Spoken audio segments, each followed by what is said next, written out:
Hello, I'm Mark Haglund with Mark Haglund's Fine Art and Starry Nite Art. You can find my fine art site at markhaglund.com and my Starry Nite Art site on Etsy. So today I'm going to show you a way that I photograph my artwork. I made a video earlier on how I scan it in. Now I'm going to show you how I photograph it, and then I'll put one together a little bit on how I edit in Canon RAW and edit these images and then get them ready to do prints with. And then I can show you a comparison between a scanned image and a photographed image. So anyways, this is my fixture.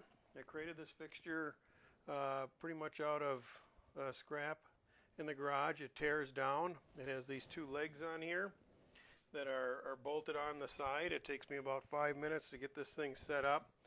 I've got a fixture here that I can capture just about move it anywhere and get any size painting that I need to in here, and keeps this board here keeps everything parallel to the floor, so I get nice even placement of the painting, and plus the board keeps it parallel to the camera, so that works out real well. I'm going to take the camera off the stand here. See if I can get you a shot of the lights. The lights I'm using, I pretty much bought from Amazon, and they're just kind of like can lights. They have a 225 watt bulb in them. I'll see if I can get out there and get a shot of that. Yeah, there it comes. So it's just a curly cube bulb. You should be able, I've bought 200 watt lights at Home Depot before for this particular setup that I've had in the past with different with just drop lights. But I bought these ones because they set up a lot quicker than drop lights, and they handle the heat a little bit better. This particular thing that I made this so that I can take and swivel this back and forth. This is a piece of heat duct that I sized to fit on here and cut down the size. On the front is a piece of polarizing lens, plastic. You can buy this online. I think it cost me about $20 even with shipping to get enough to do 3 cans like this. I've had this stuff for about 5 years, 6 years, so I don't know what the price is now. But actually when I was on their website looking at this stuff, they described the method that I'm about to show you on how to use polarizing lenses to get rid of all the glare on the painting. So anyways, that's where I got my my idea from. So let's get the camera in there a little bit closer.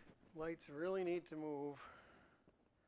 I keep them almost at a 45-degree angle, and I get them in pretty close. Lights need to get in there fairly close, about 45 degrees. Now normally I will measure from here to this light, from here to this light. I just take a tape measure and measure roughly from here to here, and then I kind of take an eyeball across here with the tape measure too, and that's how I line the camera up with that. Alright, so now you can see, I just move this around a little bit so I can get a better view of the painting.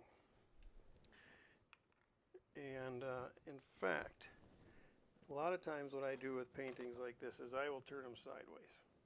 That's how I put that in. So now let's take a look at the glare. We do have some glare going on here. And so let's see what we can do about that. Remember, I have 2 polarizing lenses on each side. So now I stick a polarizing lens, a rotating polarizing lens, on the camera itself. And you can pick these up fairly cheap on Amazon. So let's let the camera focus here. And now if I turn this polarizing lens, you'll be able to see that it just drops all the glare right out of the painting. So right there we have pretty much a glare-free painting. Now I showed you earlier that I can rotate these cans. You know, if I rotate one of the lights, the polarizing lens on the light, you can see the glare come back in there. So I can tweak these pretty good to get pretty much glare free. Right now I've got room light and the windows are open and stuff like that. Generally I take these pictures late at night, so there's no outside or other light getting in, so I can control the light completely. But that's how I do it. Pretty easy setup. The other thing I did kind of create out of scrap materials and stuff that people didn't want is this nice workstation. I can put my printer on there, and there I can keep all my paper and everything. That works out really well. And so that's my work area, and how I set up to do it. I would show you the camera, but I'm using the camera to make the video. So anyways, Mark Haglund, Mark Haglund's Fine Art and Starry Nite Art. I hope this helps you on your journey to photographing your own artwork. Have a great day.